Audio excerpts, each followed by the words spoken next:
Hello guys, आज का chapter है हमारा रीच फॉर द टॉप। तो गाइस, इस चैप्टर में एक ऐसी लड़की की बात की गई है जो हमारे लिए ही नहीं पूरी दुनिया के लिए एक इंस्पिरेशन है। तो गाइस, इस चैप्टर में 2 बार माउंट एवरेस्ट चढ़ने वाली संतोष यादव जी की बात की गई है, जो कि हरियाणा से बिलोंग करती हैं और सबसे बड़ी बात कि हमारी इंडिया से बिलोंग करती हैं। दूसरी बात थी कि उन्होंने सबसे कम उम्र में 2 बार माउंट एवरेस्ट चढ़ने का रिकॉर्ड बनाया था। तो वो ऐसी वुमेन थी जिन्होंने सबसे कम एज में माउंट एवरेस्ट की चढ़ाई की थी। तो आइए चलते हैं चैप्टर की तरफ। संतोष यादव जी एक स्टोरी सुनाना स्टार्ट करती हैं। वो बताती हैं कि जब उनका जन्म नहीं हुआ था, उनकी मदर प्रेग्नेंट थी, तो उस टाइम पर उसकी फैमिली में एक साधु आते हैं और वो उनकी मदर से कहते हैं कि तुम्हें क्या चाहिए, मांगो, तुम्हें क्या चाहिए। तो उनकी मदर कहती हैं कि आप मुझे आशीर्वाद दीजिए कि मुझे संतोष नाम के बच्चे की प्राप्ति हो। साधु कहते हैं ठीक है, तुम्हें संतोष नाम के बच्चे की प्राप्ति होगी, मैं आशीर्वाद देता हूँ। तभी उनकी ग्रैंड मदर पीछे से आ जाती हैं और वो बताती हैं कि नहीं, हमारे घर पे 4-5 लड़के पहले से ही हैं, अब हमें लड़के नहीं लड़की चाहिए। तो साधु कहते हैं ठीक है, तुम्हें संतोष नाम की पुत्री की प्राप्ति हो। वो आशीर्वाद देते हैं और चले जाते हैं और कुछ समय बाद उनका जन्म हो जाता है।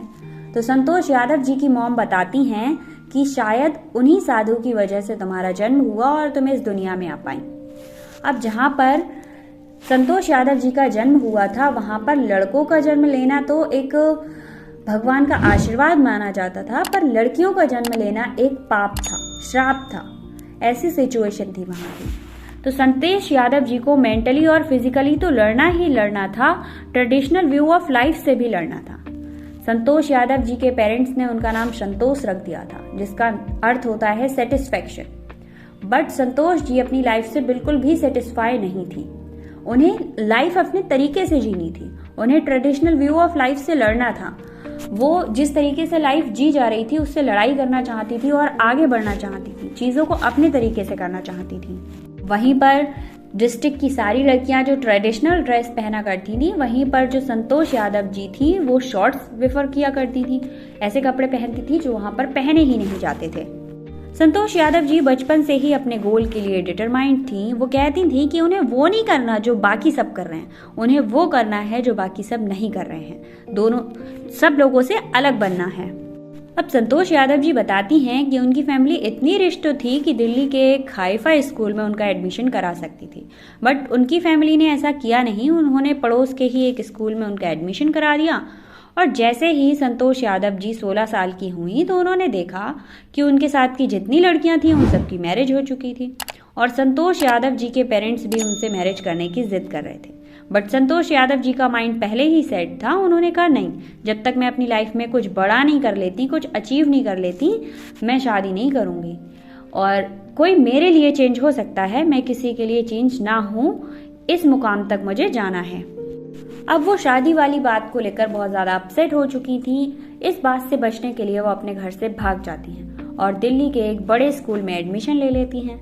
अब प्रॉब्लम की बात ये थी कि दिल्ली के स्कूल में एडमिशन तो ले लिया था, पर उसके पैसे कहाँ से आए। फिर संतोष यादव जी अपने पेरेंट्स को एक लेटर लिखती हैं, बड़े ही पोलाइटली। वो कहती हैं कि उन्हें स्कूल की एडमिशन फीस के लिए कुछ पैसे चाहिए, दे दें, बट उनके पेरेंट्स उसके लिए मना कर देते हैं। वो फिर से कहती हैं कि अगर वो पैसे नहीं देंगे तो वो वहीं पर कहीं पार्ट टाइम जॉब करने लगेंगी, जिससे उनके पेरेंट्स को ही प्रॉब्लम होगी। फिर उनके पेरेंट्स मान जाते हैं और फीस पे कर देते हैं। संतोष यादव जी दिल्ली के ही एक हाई स्कूल से अपनी स्कूलिंग पूरी करती हैं।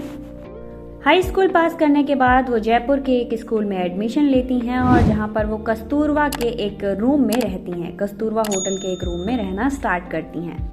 और उनके रूम से अलावली हिल्स दिखाई देता था, जहां पर विलेजियर्स चढ़ते थे और पीक में जाने के बाद गायब हो जाते थे।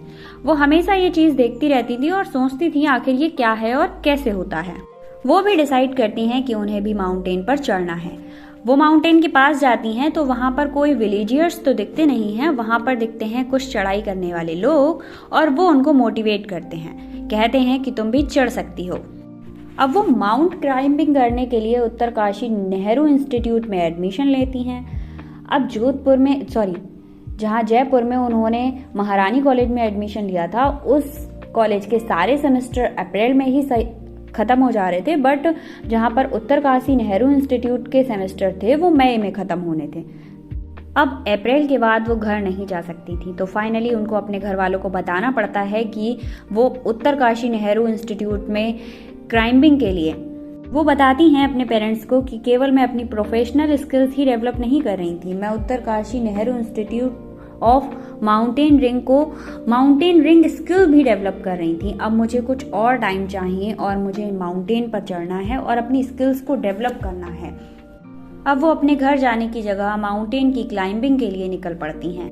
वो सबसे पहले अरावली माउंटेनियर्स की एक टीम को ज्वाइन करती हैं और जब वो 20 साल की थी तो उसी टीम के साथ माउंट एवरेस्ट की चढ़ाई चढ़ती हैं और वो अपना ये मिशन कंप्लीट करती हैं। उसी टाइम पर वो इस दुनिया की पहली वुमेन बन जाती हैं जिसने सबसे कम उम्र में माउंट एवरेस्ट की चढ़ाई की थी। वो अपने सीनियर्स के लिए बहुत ज़्यादा इंस्पिरेशन और मोटिवेशन का काम कर रही थी। और तो और 1992 वाले मिशन में उन्होंने एक इंसान को बचाने की कोशिश की थी। वो उसे बचाने में सक्सेसफुल हो ही जाती, बट अफसोस कि वो उसे नहीं बचा पाती और वो इंसान मर जाता है। बट फिर भी वो एक और क्लाइंबर मोहन सिंह को बचा लेती हैं, उसे अपनी आधी ऑक्सीजन दे देती हैं अपनी जान की फिक्र किए बिना। वो अपनी आधी ऑक्सीजन मोहन सिंह को दे देती हैं। इसके बाद वो 12 महीने के अंदर अंदर इंडो-नेपालीज वुमेन एक्सपेडिशन ज्वाइन कर लेती हैं